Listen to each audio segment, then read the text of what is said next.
Hello, this is Katie from Crafting Ruby Dreams and welcome back to my channel. If you are new here, I hope you'll find the information that I provide about planners, goal setting, writing, publishing, and getting right with my finances helpful to you in your journeys. If you have not already subscribed, I hope you will consider doing so and hit the bell to be notified as to when new videos are posted. Also, if you find any of the information in this video useful to you, please hit that like button so that YouTube knows to recommend it to others. Today, I am going to be focusing on the getting right with my finances portion of the channel, specifically creating a budget from scratch, either if you have never created a budget before or if it's been a very long time. That is me. I would like to start off with my standard disclaimer that I am not a financial advisor or a financial professional. This is only me sharing information that I have learned along my personal journey. If you are in need of a financial professional, please seek that out. One of the reasons why I decided to create this video is because while there are a lot of videos out there about creating a budget, a lot of them assume you already know where your money is going. The only thing I knew where my money was going was out of my pocket. The most basic budget that you need to create is one where you list all of your income that you depend on to pay your bills and all of your expenses, including all of your debts that you are paying off, as well as what you spend on a day-to-day basis. The frequency of when you budget is up to you. Personally, I'm doing it monthly, but there are a lot of options out there such as budgeting weekly or by paycheck. There are a lot of videos out there on how to do those other methods, and I highly recommend that you seek those out because you will learn something that you can apply to whatever method you decide to do. Whatever you decide to do what works best for you. In addition to your monthly expenses, the other types of expenses that you need to identify when creating a basic budget are your annual expenses and your periodic expenses, because what you are going to have to do is save up in some way to pay for those expenses when they come due. Other videos that you may want to consider looking into are ones on creating a sinking fund or a savings fund in order to pay for those annual and periodic expenses. So basically the ones that aren't monthly or more frequent than monthly. You may be wondering now, well, how do I actually create a budget? There are generally two types of income: fixed income and variable income. So fixed income is money that you get on a routine basis and is generally the same amount every single time. And there might be some variances in terms of a dollar here or there due to taxing purposes, but it's generally the same amount on a fixed schedule. For example, my job pays me bi-weekly, so I get a paycheck 26 times a year, 52 weeks in a year. Other people may get paid on the 1st and the 15th of the month, or the 15th and 30th, so they get 24 paychecks in a year. Other people may get paid monthly in one lump sum, say on the 1st of the month. The other type of income is variable income.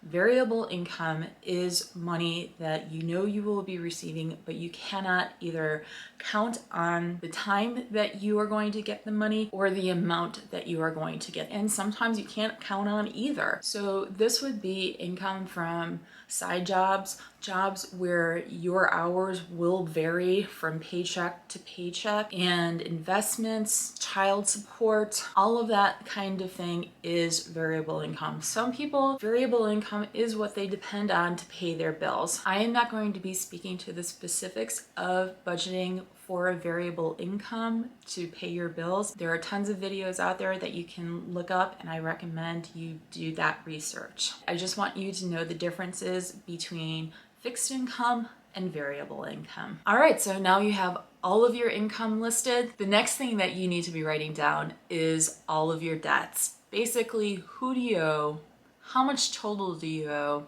and what is the repayment schedule expected of you, so how much and when. Examples of debt are credit card debt, student loans, car notes, mortgages, personal loans, payday loans, lines of credit, anything that you owe money to somebody else and there is an expectation that you pay that back. You don't want debts hanging over you because that can affect your credit score and credit history, and you want to be able to move beyond that. Next thing that you want want to list are all of your routine expenses.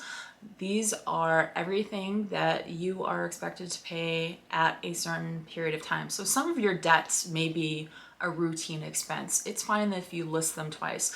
With the debts, you just want to be aware of their existence. With routine expenses, it helps you figure out when you are actually paying these. What is the schedule that you are paying these on?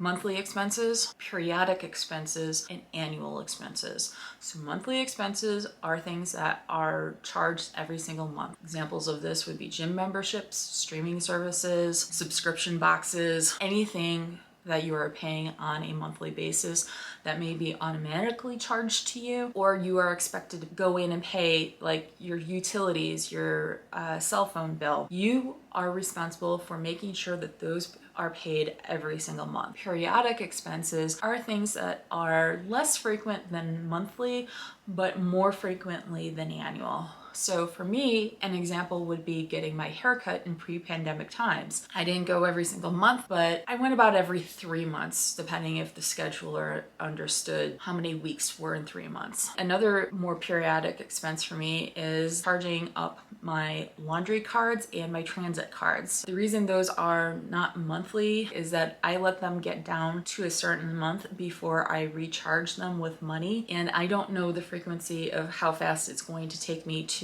spend down to that amount of money. Annual expenses are things that maybe memberships. Example would be for me, Masterclass, America's Test Kitchen, Wild University, things that I know that I'm going to be using over the course of the entire year, and it would be more expensive for me to pay a monthly membership than it is. I realize some cost savings for a yearly membership. I also have a lot of tech related things that are annual charges, such as I use Canva Pro, Dropbox, web hosting services. My medical provider also has an annual membership fee, so I have to make sure that I have money set aside to pay for that. One way to go through and identify all of these monthly and periodic and annual expenses is to print out your statements from your bank, from your credit card company, whatever you use to pay for everything. Print out the last 12 months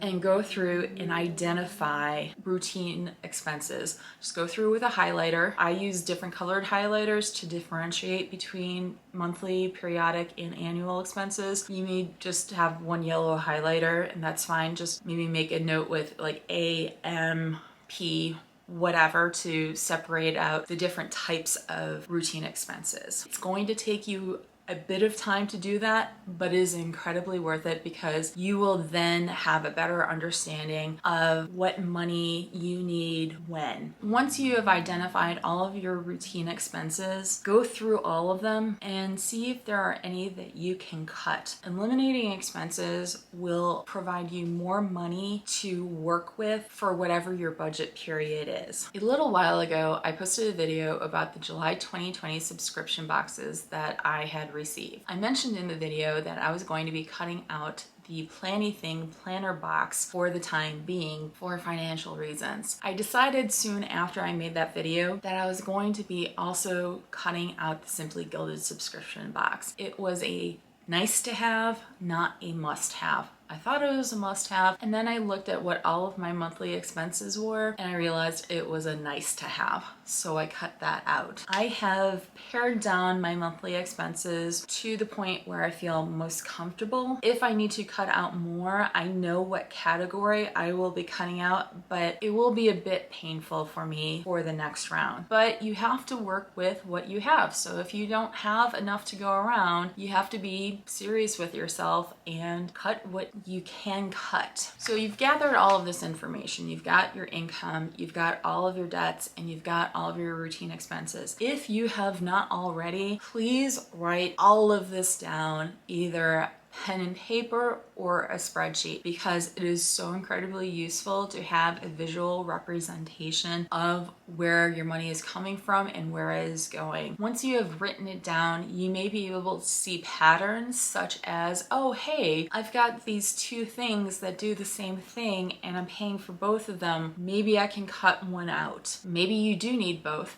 but you have then evaluated both to verify that yes, you do need them. The review of all of your expenses is a necessary process. It can be a rough process, but it is a necessary process to building a budget. Once you have identified all of your income, your debts, and your routine expenses, you have an idea as to how much money you need on a monthly basis to pay for it all and how much you have coming in. Once you have figured that out, you then need to start looking at what are you spending on a day-to-day basis. So you're going out to grab some takeout food, or you're buying all of the washi tape, or you're buying these stickers over here, and oh hey, I think I like the disc planner system, so let me buy some discs and covers and inserts. Paying attention to what you're spending on a day-to-day basis helps you be more mindful of your actual spending. And since you want to be more mindful of what you are spending, you need to track everything, every single thing that you spend money on. So entertainment, hobbies, food, household supplies, anything that is going to cost you money, write it down. Preferably also write down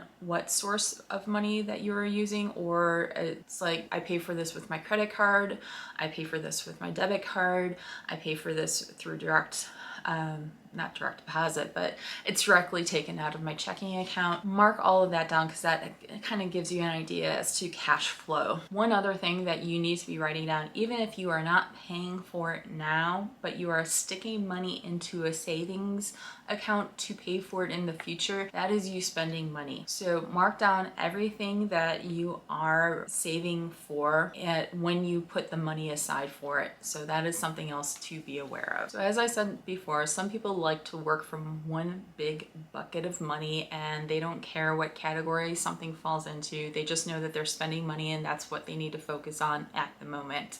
That's pretty much where I am at this point. Other people like to categorize. I would suggest defining your categories when creating a budget. That is a next level step to budgeting. But I am going to share with you on how to identify categories, not necessarily to create a category-based budget, but more to identify where your financial goals are in alignment with your actual spending. In order to identify categories, as I said before, track all of your spending, every single penny, all of it. This is what has made me better at my spending in terms of not spending as much. I am more mindful. It has helped me see where the money is going and realize that that is maybe not something I want to be spending my money on at this point. It has also helped me be aware of myself as an impulse purchaser and to dial back on that behavior. To identify categories, I want you to keep track of all of your spending for 2 to 3 months,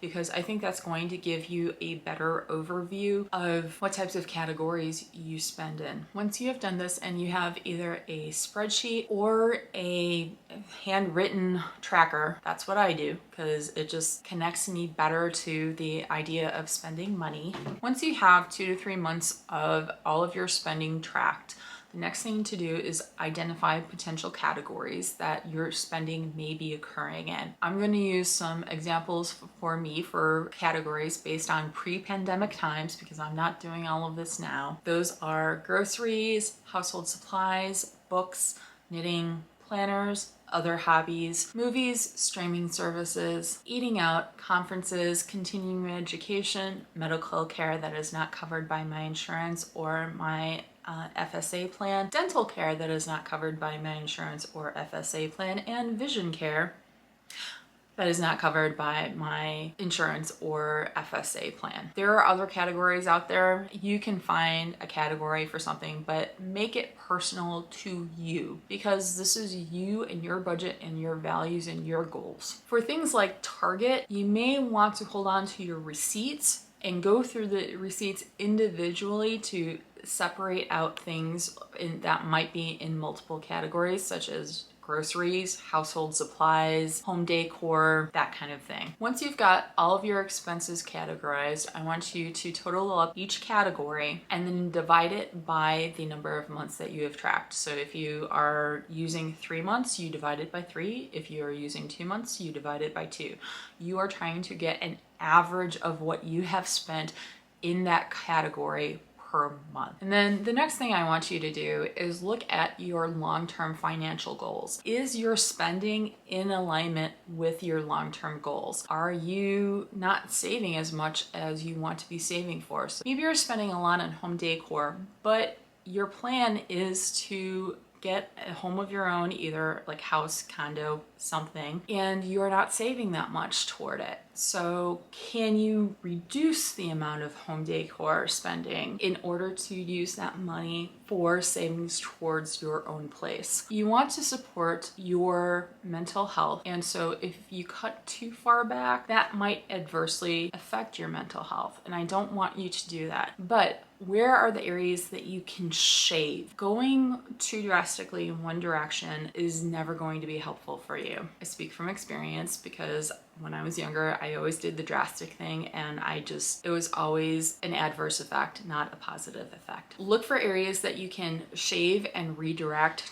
to what your actual goals are. You want to bring yourself in alignment with your actual goals. You want to bring your spending into alignment with your financial goals. That is the part of the point of this exercise. Those are my steps to creating a budget. So the real key is identify all of your income that you can rely on to pay your bills for whatever time period you are budgeting for. Identify all of your routine bills that you have to pay with that money, either now or in the future. Then you have your plus, you have your minus, and whatever is left over is what you have to live on for whatever period you are budgeting for. And if that number left over is a negative, you have to figure out what you can cut or where you can bring in more money to pay for it. If you find yourself overwhelmed with the idea of creating a budget, just start simply. Just start tracking all of your expenses, writing it down on pen and paper or in a spreadsheet, whatever you find works best for you. Just start with that tracking. Again, that is the number one trick that I have found to be most useful in getting right with my finances. And once you are more comfortable and don't feel as overwhelmed with the idea of creating a budget, you can move on to those next steps. Thank you so much for joining me today. If you have found any of this information useful, please hit that like button so that YouTube knows to recommend it to others. I hope you will recommend it to others. If you have any tips or tricks for creating a budget, please share those in the comments so that others can see. If you have any ideas for future videos, also share those in the comments. Thank you so much for joining me today. I really appreciate you joining us here. I hope you will hit that subscribe button and the bell to be notified of when future videos are available. Thank you so much. May all your dreams be Ruby dreams. Bye-bye.